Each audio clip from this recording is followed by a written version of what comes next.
Hello everyone, in this video I'm going to show you how to make water in Geometry Dash.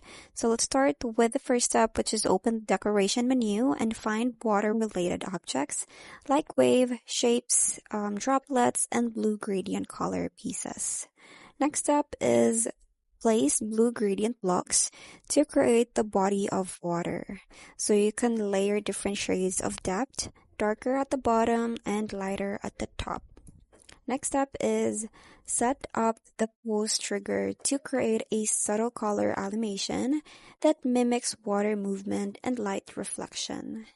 Next step is add wave decoration objects on top of the water and use move triggers to create an animated surface effect. Lastly is your animated water is ready, so players will love the immerse effect in your level.